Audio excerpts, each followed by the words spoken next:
Hard conversations. Everyone says that they're important, but how do you actually have them without the fear of saying the wrong thing, doing the wrong thing, and usually making things worse? In today's episode, we're talking about the crucial first steps to communicate effectively in the tough moments. This is the start of a series that will help you break through the fear and handle those difficult conversations with confidence and grace. Stay tuned. You won't want to miss what's coming next on Master Your Marriage.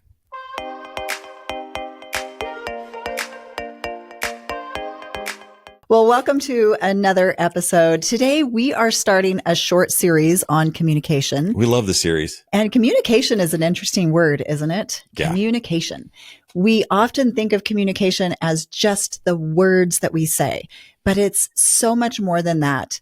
As you've probably picked up on from our past episodes, communication isn't just words. It's also body language. It's the tone of our voice. It's what your nervous system is signaling to each other. Rolling your eyes. And yeah, too. And even the thoughts really that you're holding inside at the time that you're communicating. So absolutely. In this series, we're going to explore how to listen and how to speak from the best parts of us, not from our reactive or regressed self.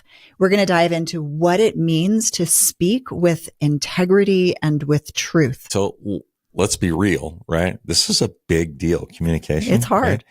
And in most relationship conversations don't have enough truth in them. We sort of hide that because the truth is hard. It requires us to get uncomfortable. It requires us to grow into maturity and muster up lots of courage.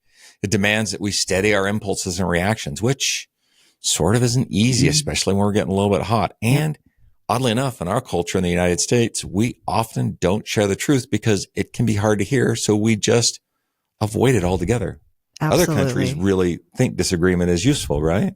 Well, that's right. Actually, a lot of people in other countries actually find conflict in some places to be really useful because it does deepen our connection and drives us and pushes us to grow and to, soul search a little bit. Yeah. But here, for some reason, we spend our time trying not to hurt everybody's feelings. Yes. And so we hide the truth, right?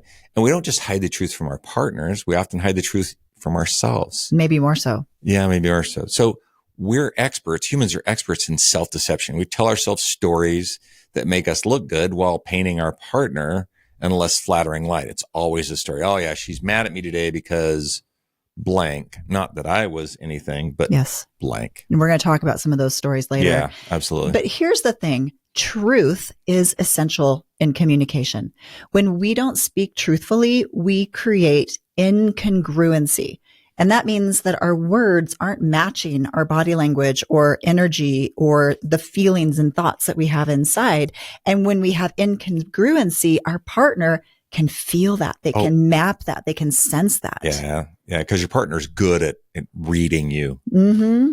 Right? Totally. So for example, if you say one thing, but you have this underlying motive to maybe get your partner to do something, guess what? They're going to pick up on that and it's going to feel like distrust. Or if you're holding back on saying something that's kind of difficult, even if it's just because that you're afraid of how they might react, well, they're probably going to feel that. And if you're outwardly accommodating or appeasing, but inwardly you're angry or resentful, your partner is probably going to sense that disconnect as well. It usually sounds like, sure, I'll do it. Well, that's a more obvious one. But even if you don't say anything and you just go do it, that energy is still there. Yeah. Yeah. So much of that is. And the truth is that we can really feel the difference between honesty, between being manipulated in our relationships. Boy, that's such a big one. And I can tell you, and we can each tell when our partner's trying to prove a point or maybe control the narrative, instead of simply just telling the truth or being real with their emotions and their words. Yeah. On the flip side, when you enter conversation with this mindset, and I want you to remember this, I love you. I know this is hard, but I want us to work through this together as a team. Your partner will feel that as well. They'll sense the integrity in your communication and they're likely to be a lot more receptive. Yeah. Even if the conversation's really hard. Yeah. Even if you have to say something that you're like terrified to say and it's really hard to say, if you have the right mindset, because they do feel our nervous system and our energy. And if you're honest, even those difficult conversations will happen with a lot more ease. Yeah, it reminds me of that one little, and I wish I remember the name of the movie and I should, but this guy and this girl are arguing and he's like, I know it sucks, but I choose you. Mm-hmm. And I choose, this is going to be hard, but I've chosen this because I want to be with you, and we're going to hit tough parts, but I want to be with you in those tough parts. Mm-hmm. I love that because it is such the probably perfect clip for what we're talking about today. Yes. Yeah. So this is why bringing more truth and integrity into our communication is so essential, and why it's so important to show up as the best version of ourselves. And this is what we're going to be focusing on over the next few weeks. We're going to discuss how to speak, how to listen, and hopefully even maybe next week or the week after that, we'll be able to demo some of these techniques with you live, maybe even working through some of our own difficult conversations. Well, that's the part you guys like best, right? You never know what you're going to get. Yeah, you never know what you're going to get. Okay. But before we can dive into this speaking and this listening, right, we need to address, what has to happen internally within ourselves before the conversation even begins. Because your internal state is, it's everything. Mm-hmm. And if you're grounded and prepared, the outcome of the conversation will be entirely different than if you just jump in unprepared. Yes. Right? We like to say this, and there's lots of research, if you're coming in hot, that's how the conversation's going to go. Yep. It's just going to burn up. Yes. Right? So before we get into the specifics of preparing yourself for these difficult, tough conversations, let's revisit what we know about conflict. Great. It's important to reframe what we think about these difficult topics. And here's the reality. Two people in a relationship are going to have differences. Absolutely. We're different people, right? You have different perspectives, opinions, you have different desires, beliefs, and values even at times. And that is absolutely normal. Absolutely. Right. Marriages, and I think this is where there's huge misunderstandings. So many people think that marriages work because of compatibility. Oh, I love that. We're just not compatible. Right? I don't even know what that means. But it isn't true. Successful marriages are based more in maturity than they are in compatibility.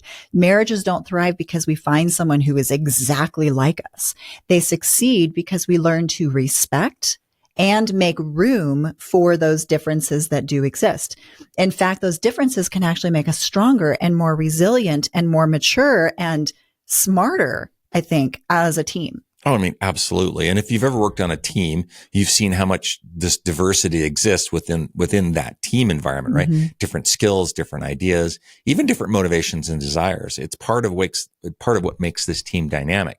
Now think of a well-functioning team in a work environment, and do they tend to have more or less differences or conflicts? Ooh, good question. Right? Usually the best teams thrive because of their differences, yes. Right? And those differences bring a broader range of perspectives, skills, and ideas to the table. It's really what makes that team function. And when a team values the differences, the collective intelligence and strengths of the team increases. I think this is so important, right? This is such a key point that when we value our differences, we elevate the entire team. Yeah. In fact, I would say we increase the intelligence, or we increase the IQ of the entire team, right? But that can only happen when the team members are willing to put their egos aside, maybe their own personal agendas aside at times, in order to focus on what is best for the entire team. Yeah, I got so many sports references right now, but we probably don't have time for it. But if you think about a dysfunctional team, you've been on one of those at work as well, right? At some point in your life. Yeah. And what happens to the group's collective IQ or the collective intelligence in those situations? Or the collective work product. Yes. If someone on the team, for example, is over domineering or authoritarian and they shut out other people's voices, what happens? Yeah. It creates this ripple effect. And people will start to feel dismissed. They'll stop contributing, or they'll disengage altogether, and the whole team ends up suffering for it. And then what happens? Creativity drops, solutions dry up, and the group becomes less effective because they've lowered the overall IQ of the team, because they've put one person's agenda ahead of everybody else's, and they're not respecting and valuing the differences within that team. Absolutely. And then that's when finger pointing starts. Yeah. They starting to attack each other because it's their fault for not giving the best effort. Yes. Yeah, because it's easy to point out what someone else is doing wrong. Yes. Always. Yeah. All right. The same dynamics will play out in marriage, right? Couples are full of differences, different personalities, different perspectives, and different desires. Yes. And while these differences can make a relationship stronger, they often lead to bigger egos and even power struggles. And you wouldn't think that that was something that happens in a marriage, but yet it does. Oh, I think anybody who's been married more than a couple months probably knows that First that's month true. is great. Yeah. Right. So what is a power struggle? You mentioned power struggles. A power struggle is when communication shifts from collaboration. We're going to use that word a lot today, to control. Yeah. Collaboration absolutely. to control. And it's when the focus is on trying to change the other person, getting them to see it our way or do things our way. And this is where we start to pull out from our bag of tricks, our bag of losing strategies, right? If you've listened to our series on losing. Such a bag of tricks, that is. It's things like manipulation and defensiveness and retaliation. And then we end up creating this really big mess. Yeah. That's a power struggle. And here's the truth. Strong families and strong marriages have lots of differences, a lot of difference. And what makes them strong is the ability to respect and value those differences. I might even say harness those differences. Yeah. Rather than fight against them. Strong families, strong marriages, and strong teams will always celebrate their team members' strengths. Always. Mm-hmm. Yeah. That's how you can tell they're functioning well when they start celebrating each other's. And not just celebrating, but using them. Yeah, without a doubt. Yeah. So when we enter conversations with our partner, difficult conversations, especially those really tough ones, many of us will come into it with an agenda. Yeah. My way. I need to get these three. You need to do these three things so then I can be happy. And we're not just trying to communicate. We're trying to get something. We want the other person to yield to our way of thinking or agree with us and do the things that we want them to do. And whether we say that out loud or not, our partner can sense it. Yeah. Like we said earlier, they can feel it. They can feel that incongruency. They feel the push. And that keeps us locked in the power struggle with all of our bag of tricks. Yeah. All this stuff. Exactly. Yeah, absolutely. Speaking honestly is something completely different. It's about revealing yourself truthfully without a story, without some narrative. Honest communication is about saying, hey, this is who I am.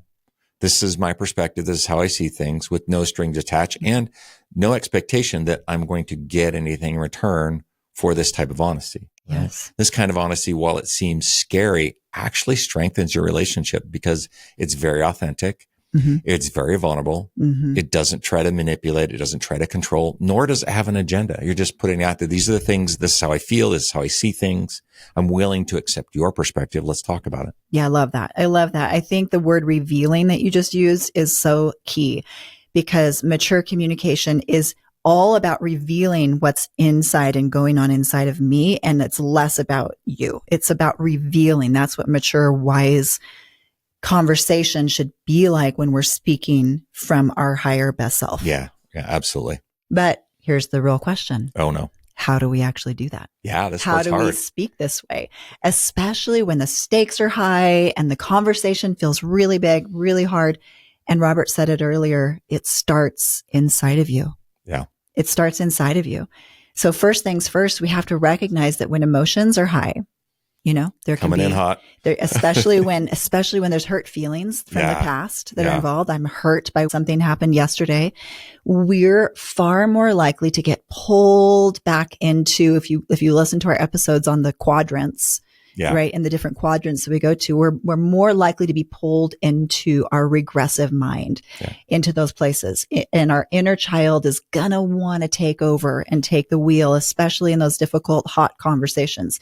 One of my favorite quotes is from Carl Jung. A lot of my favorite quotes come from Carl Jung, yeah. Right. And he said that we don't so much solve our problems as we outgrow them.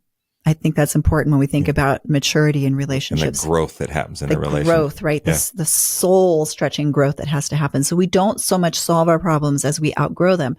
We add capacities. We add experiences that eventually make us bigger than the problems. I love that. That's what he said. Grow out of those problems. So before you can speak truthfully and from your higher self, you have to grow bigger than the problem that you're facing. So what are the first steps in preparing ourselves? Today, we're just going to talk about preparing ourselves. The next week, we'll talk about speaking. But what are the first few steps to prepare ourselves for truthful communication? All right. So step one, start calm. Remember, I alluded earlier, like if you come in hot, Not. It's going to end hot, right? So step one, start calm. So never try to tackle a tough conversation when you're upset, when you're in fight or flight mode, right? This is when your limbic system takes over and you regress back to this inner child. And remember, the inner child only wants to do one thing. It's all about how to protect me. Yes. It's not about us or we, right? It's all me. So in this me. state, you become this self-centered person. You become very reactive, right? As Dr. John Gottman's research shows, attempting a meaningful communication in this state is actually futile. The limbic system, which is great for survival, is terrible for relationship skills. Yes. Because then it's all about me. It's not about us. Collaborative communication just simply cannot happen when your limbic system, the inner child, is really running the show. Right. So the first step into speaking truthfully is to calm yourself down. Practice some self-soothing, maybe breath work, maybe prayer, maybe yoga or meditation, or going on a walk. Take breaks if you notice yourself losing touch with your wise, mature self. I might say when you stop thinking about we and start thinking about me, like I need this point to be made for me, that's when you need to slow down and maybe take a break. Yeah. And I want to point out the first step is what Robert just described, self-regulation. It's getting yourself calm. And during this, this isn't a linear process when we're communicating. Anytime, like you just said, anytime you could be at step 5 of this and start to feel yourself losing it, and you have to come back to step 1. Yeah. So always be communicating and assessing what you just said, which is, am I really thinking about what is best for the team, the best for the system, this marriage, or am I in that mode of me? Absolutely. All right. So step 1 was to get calm. Step 2 is to self-confront. So hard. We talk about these 2 steps. I mean, we talk about these 2 steps all the time because they are the 2 foundational steps for everything we teach. Yeah. But this step of self-confrontation is for you to challenge your own stories and your own assumptions.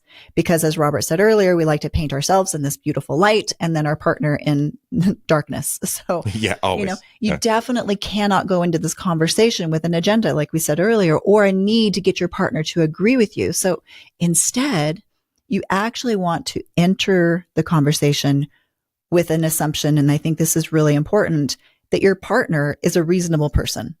Yeah, absolutely. Your partner has a reasonable perspective in this situation.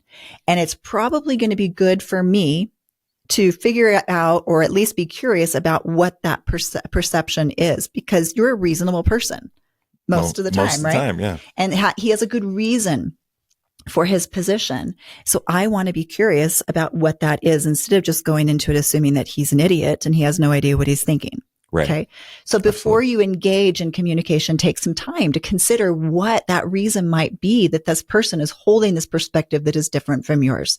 You're also going to want to look at your own position more truthfully. Right. Like you said, we need to bring more truth. Hard, yeah. We need to bring more truth into our marriage.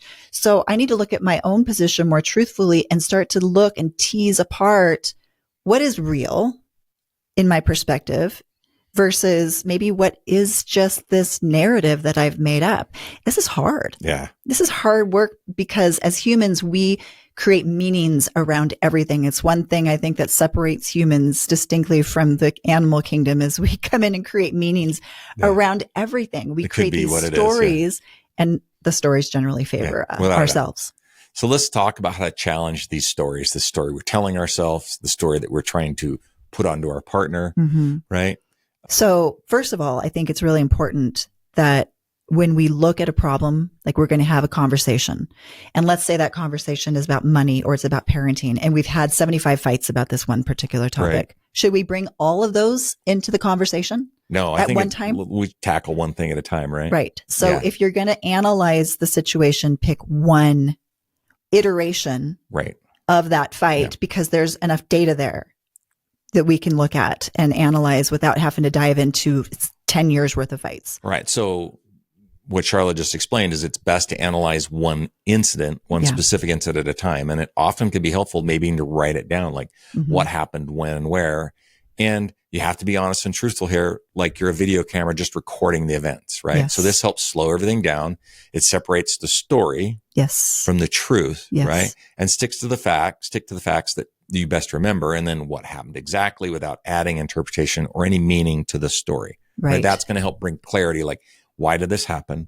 right? Instead of just like, and that other time that you did this, and remember when, and we start to bring all these other things into that instead of just like, let's just dig into this one story. Yeah. If you're really having a hard time separating out what happened from your stories, I think it does help to write it down. Yeah. And it's just like you walked through the door, you slammed the door, then you walked to the table and you did this. Like, it's just like, what would the video camera capture? Right. Not the stories that you've made, like, oh, you were angry when you slammed the door. Well, maybe not. Maybe the wind blew the door shut, right? Yeah, absolutely. Okay. Yeah. So once you've kind of created this first step of analyzing, okay, what actually happened, then ask yourself, what story am I creating about these facts? Okay, we're still in this whole self-confrontation piece, we're right? We're still just analyzing. Right. So we're confronting ourselves and saying, well, what is the story I'm creating about these facts?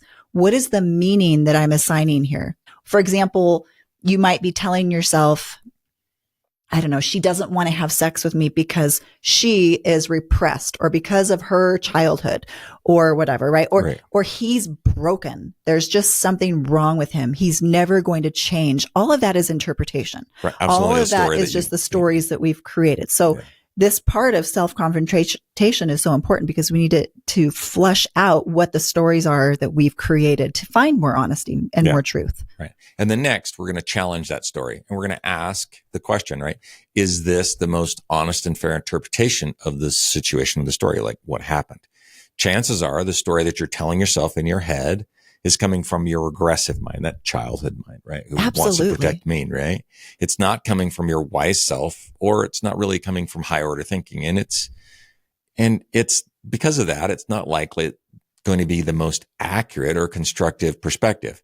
And I love this quote by former CEO and chairman of PepsiCo. So I'll just paraphrase it. She says, when people bring up an issue, always assume positive intent, right? And Charlotte mentioned this earlier. If you start from this perspective, often you let your guard down and you become much more curious about the story that the other person has, like whatever that is. So as we're analyzing this story, we're breaking it down. Let's assume positive intent. Instead of saying he was mad because he slammed the door, we can say, what else could have happened, and be curious about that story. Yes. And is this the most fair and honest interpretation? Yeah. Right. And another question I think is really powerful that I personally, and for those of you who find yourself one up on the quadrant, you might like this question as well. I like to ask myself, what would it be like to be married to me? Oh, yeah, that's a tough one. And actually try to step into Robert's shoes, right? Try to step into his shoes. Like, how might he be feeling right now as he is married to me? This piece, yeah. As he's married to me. Yeah. And this will usually pull me, at least, maybe it will you as well, out of that one-up position pretty quickly. If your partner, for example, like doesn't want to have sex, right? Consider, am I being inviting? What is it like to be married to me? Am I warm? Am I inviting? How do I act when I don't get my way?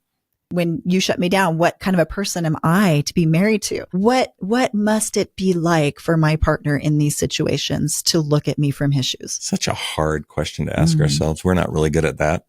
And if we're going to make things better in our relationship, we need to bring more truth into it. We need to bring more truth into our conversations, and we need to get past this regressive narrative, right? Our inner child that's telling us the inner child is actually giving meaning to these events. Totally. Instead of just letting our wise, mature self ask questions and be curious. So there's this fantastic book called Crucial Conversations. And Charlotte and I read this book probably about 12 to 15 years ago. Yeah. And we love it. It's still one of our favorites. And this book talks about the different stories that we tell ourselves and how those stories can hinder our ability to solve problems in relationships. This book identifies 3 main types of stories that we like to tell ourselves.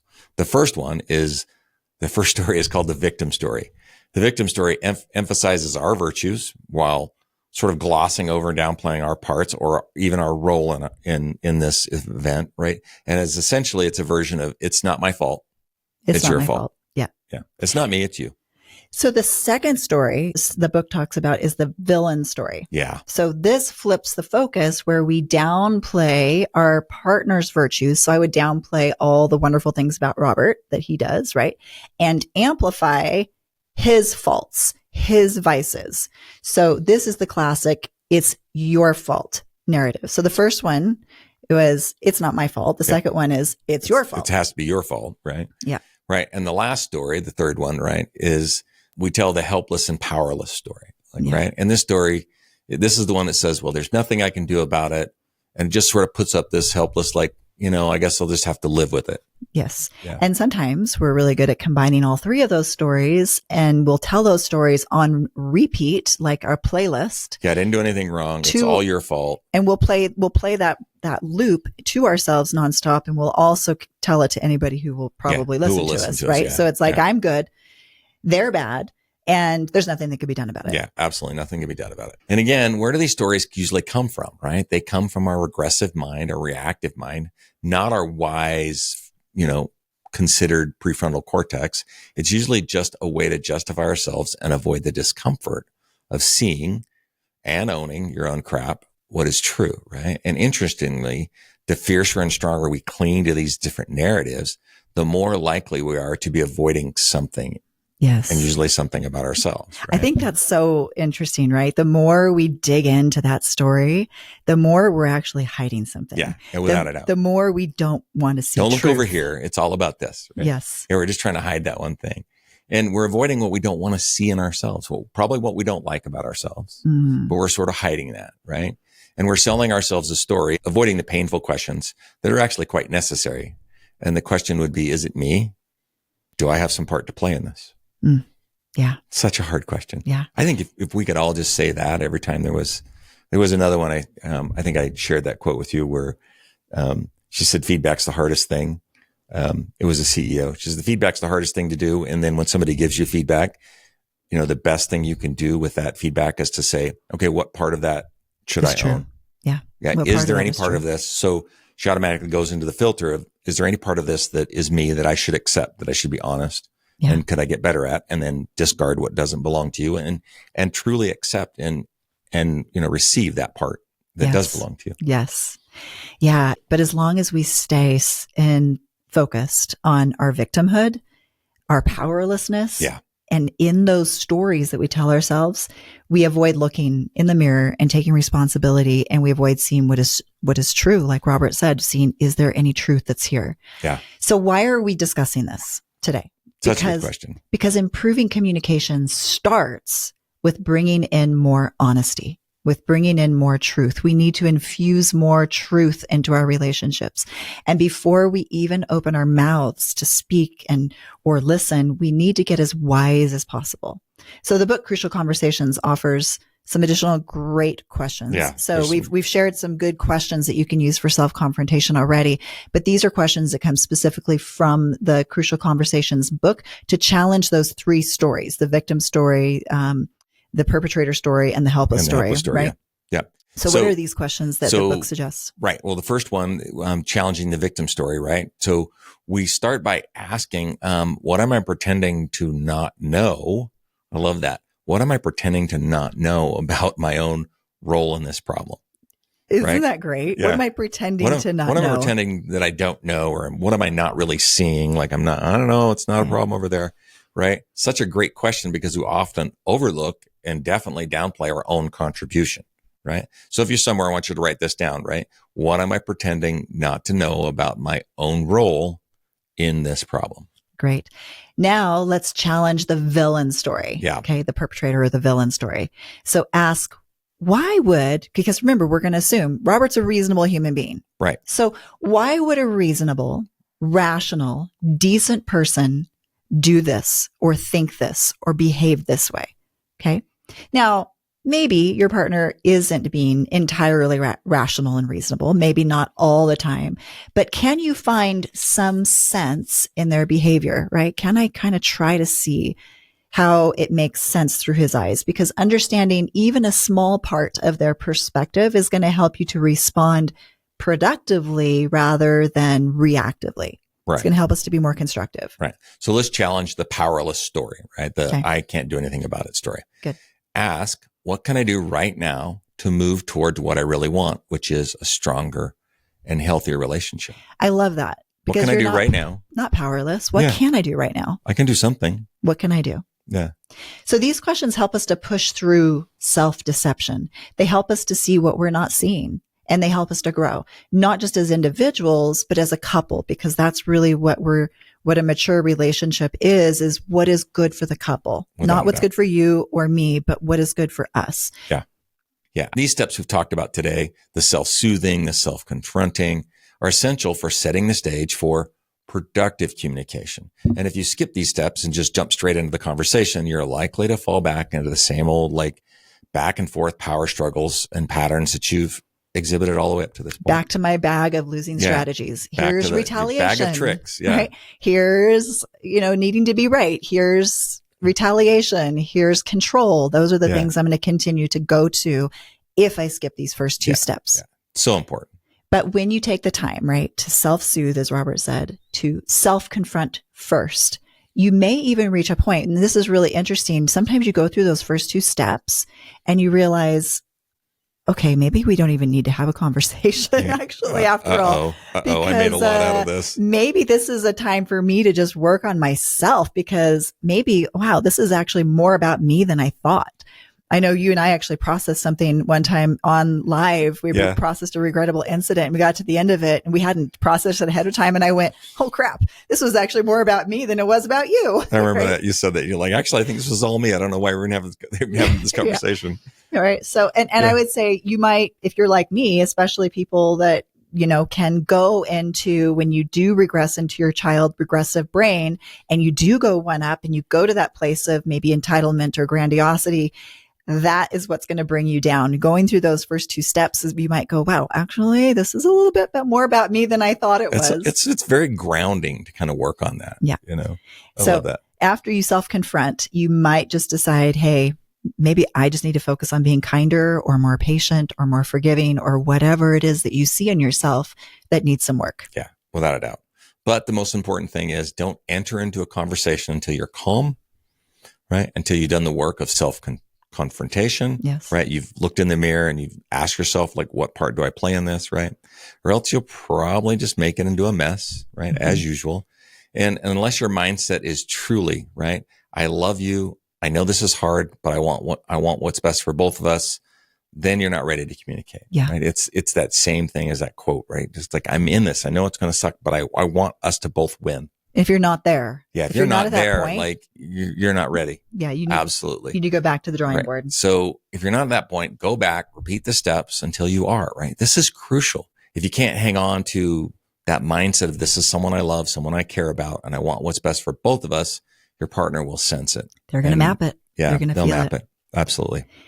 They're going to feel that incongruency, like we talked about at the beginning of the episode, that incongruency in your communication. Yeah. When you're not in the right mindset, the conversation is almost guaranteed to spiral into another losing strategy exchange. So remember these steps, self-soothing and self-confronting are just the beginning steps of effective communication. They lay the foundation, but they're so important, right? They're so important. And there's much more that we need to talk about, which we'll talk about in the next couple of weeks about how to create productive and meaningful conversations.